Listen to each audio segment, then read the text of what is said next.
Item ಯಾವುದೇ ಇರಲಿ try ಮಾಡಿ ಆಚಿ ಚಿಕನ್ ಮಸಾಲಾ. ಆಚಿ ಚಿಕನ್ ಮಸಾಲಾ.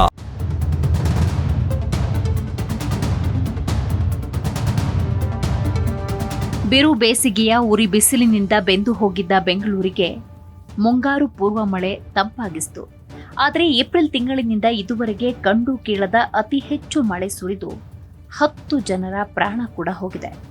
ದೇಶದ ಐಟಿ ಹಬ್ ಎಂದು ಹೆಸರಾದ ಬೆಂಗಳೂರು ಕೇವಲ ಒಂದೇ ಒಂದು ಮಳೆಗೆ ಅಸ್ತವ್ಯಸ್ತವಾಗಿದೆ. ಜನರ ಜೀವನ ಕಷ್ಟಮಯವಾಗಿದೆ. ದಶಕಗಳ ಹಿಂದೆ ಬೆಂಗಳೂರು ಹಿತಕರ ಹವೆಗೆ ಹೆಸರುವಾಸಿಯಾಗಿತ್ತು. ಬೇಸಿಗೆಯಲ್ಲೂ ಬೆಂಗಳೂರಿನ ವಾತಾವರಣ ತಣ್ಣಗಿರ್ತಾ ಇತ್ತು. ದೇಶದ ನಾನಾ ಭಾಗಗಳಿಂದ ಜನ ಬೆಂಗಳೂರನ್ನ ಬಯಸಿ ಬರ್ತಾ ಇದ್ರು. ಆದರೆ ಬೆಂಗಳೂರಿನ ಬದುಕು ಈಗ ನರಕ ಸದೃಶವಾಗಿದೆ. ಅದಕ್ಕೆ ಮುಖ್ಯ ಕಾರಣ ಇಡೀ ರಾಜ್ಯಕ್ಕೆ ಬೆಂಗಳೂರು ಕೇಂದ್ರವಾಗಿರುವುದು. ಹೌದು, ಐಟಿ-ಬಿಟಿ, ಕೈಗಾರಿಕೆಗಳು, ಕಚೇರಿಗಳು, ರಾಜಕಾರಣ, ಶಿಕ್ಷಣ, ಉದ್ಯೋಗ, ವಲಸೆ ಪ್ರತಿಯೊಂದಕ್ಕೂ ಬೆಂಗಳೂರೇ ಬೇಕು. ಅಷ್ಟೇ ಅಲ್ಲ, ಬೆಂಗಳೂರು ಈಗ ನ್ಯಾಷನಲ್ ಕ್ಯಾಪಿಟಲ್ ಆಗುವತ್ತ ದಾಪುಗಾಲು ಹಾಕ್ತಾ ಇದೆ. ಇನ್ನು ವಾಹನ ಸಂಚಾರ ಸಹಿಸಲು ಅಸಾಧ್ಯವಾದಂಥ ಹಂತ ತಲುಪಿದೆ. ಮನುಷ್ಯರಿಗಿಂತ ವಾಹನಗಳ ಸಂಖ್ಯೆ ಹೆಚ್ಚಾಗ್ಬಿಟ್ಟಿದೆ. ಧೂಳು, ಹೊಗೆ, ಧಗೆಯಿಂದಾಗಿ ಬೆಂಗಳೂರಿನಲ್ಲಿ ಬದುಕೋದಕ್ಕೆ ಯೋಗ್ಯವೇ ಅನ್ನುವಂತಹ ಪ್ರಶ್ನೆಯನ್ನ ಹುಟ್ಟು ಹಾಕಿದೆ. ಬೆಂಗಳೂರು ನಗರ ಇಂದು ಅತ್ಯಂತ ವಿಸ್ತಾರವಾಗಿ ಬೆಳೆದಿದೆ. ಕೆರೆ, ಕಟ್ಟೆ, ಬೆಟ್ಟ, ಗುಡ್ಡಗಳನ್ನು ನುಂಗಿ ಬೃಹದಾಕಾರವಾಗಿ ಬೆಳೀತಾನೆ ಇದೆ.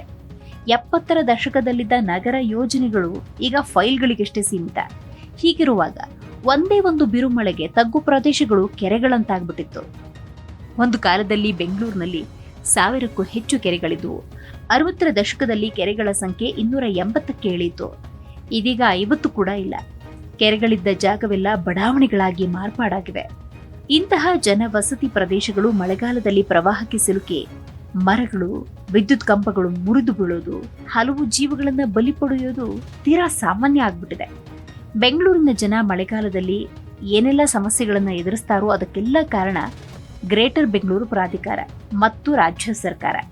ಬೆಂಗಳೂರಿನ ಯಾವುದೇ ಪ್ರದೇಶಕ್ಕೆ ಹೋದ್ರೂ ಅಭಿವೃದ್ಧಿ ನೆಪದ ಕಾಮಗಾರಿ ಎದ್ದು ಕಾಣುತ್ತೆ.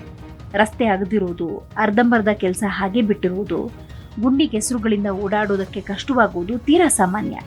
ಇದರ ನಡುವೆ ಭ್ರಷ್ಟಾಚಾರ. ಗ್ರೇಟರ್ ಬೆಂಗಳೂರು ಅಥಾರಿಟಿ ಅಡಿಯಲ್ಲಿ ವಿವಿಧ ಸಂಸ್ಥೆಗಳನ್ನು ಒಗ್ಗೂಡಿಸಲಾಗಿದೆ ಅಂತ ಹೇಳಲಾಗುತ್ತೆ. ಆದರೂ ಅವುಗಳ ನಡುವಿನ ಸಮನ್ವಯತೆಯ ಕೊರತೆ ಕೂಡ ಎದ್ದು ಕಾಣುತ್ತೆ. ಇನ್ನು ಕಾಂಗ್ರೆಸ್ ಸರ್ಕಾರ ಅಧಿಕಾರಕ್ಕೆ ಬಂದು ಇದೇ ಮೇ 20ಕ್ಕೆ 3 ವರ್ಷಗಳಾಗುತ್ತೆ. ಇದೇ ಸಮಯದಲ್ಲಿ ಮಳೆ ಬಿದ್ದು ನಗರವಾಸಿಗಳ ಬದುಕು ಕೂಡ ನರಕ ಆಗಿದೆ.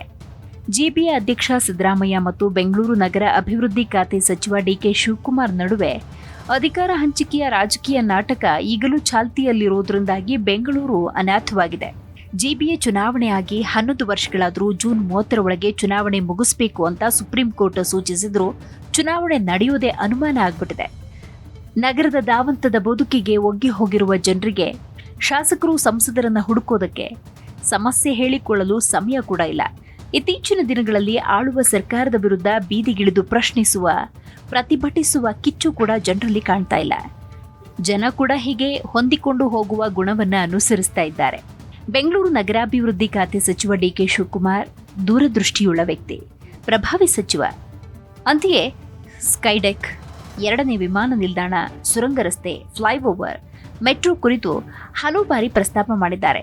ಸಿಲಿಕಾನ್ ಸಿಟಿಯನ್ನ ವಿಶ್ವ ಮಟ್ಟಕ್ಕೆ ಏರಿಸಿ ಬ್ರ್ಯಾಂಡ್ ಬೆಂಗಳೂರು, ವೈಬ್ರೆಂಟ್ ಬೆಂಗಳೂರು ಮಾಡ್ತೀನಿ ಅಂತ ಹೇಳ್ತಾರೆ. ಸಾವಿರಾರು ಕೋಟಿ ರೂಪಾಯಿಗಳ ಹೊಸ ಯೋಜನೆಗಳನ್ನ ಹಲವು ಬಾರಿ ಉಲ್ಲೇಖಿಸಿದ್ದಾರೆ. ಆದರೆ ಜನರ ಮೂಲಭೂತ ಸಮಸ್ಯೆಗಳಿಗೆ ಪ್ರಜ್ಞಾಪೂರ್ವಕವಾಗಿಯೇ ಯಾವುದೇ ರೀತಿಯ ಪ್ರತಿಕ್ರಿಯೆ ನೀಡುತ್ತಾ ಇಲ್ಲ. ಮೊದಲ ಮಳೆಯೇ ಬೆಂಗಳೂರು ನಗರವನ್ನ ದುಸ್ಥಿತಿಗೆ ತಳ್ಳಿಬಿಟ್ಟಿದೆ. ಮುಂದಿನ ಮುಂಗಾರು ಇನ್ನೂ ಕೂಡ ಭೀಕರ ಪರಿಸ್ಥಿತಿಯನ್ನ ತಂದೊಡ್ಡಬಹುದು. ಕಾಂಗ್ರೆಸ್ ಸರ್ಕಾರ ಈ ಮಳೆಯನ್ನ, ಇದರಿಂದಾಗುವ ಅವಘಡವನ್ನ ನಿಭಾಯಿಸುವಂತ ನಿಟ್ಟಿನಲ್ಲಿ ಮುಂಜಾಗ್ರತಾ ಕ್ರಮಗಳಿಗೆ ಮುಂದಾಗಬೇಕು. ಸತ್ತವರಿಗೆ ಪರಿಹಾರ ಘೋಷಿಸುವುದಲ್ಲ, ಬದುಕಿರುವವರಿಗೆ ನೆಮ್ಮದಿಯಿಂದ ಬದುಕುವ ವಾತಾವರಣವನ್ನ ಸೃಷ್ಟಿ ಮಾಡಬೇಕು. ಹಾಗಾಗಿ ಈ ಬೆಂಗಳೂರನ್ನ ನರಕ ಮಾಡ್ತಿರೋದು ಮಳೆಯಲ್ಲ, ದುರ್ಬಲ ಆಡಳಿತ ಅನ್ನೋದ್ರಲ್ಲಿ 2 ಮಾತಿಲ್ಲ.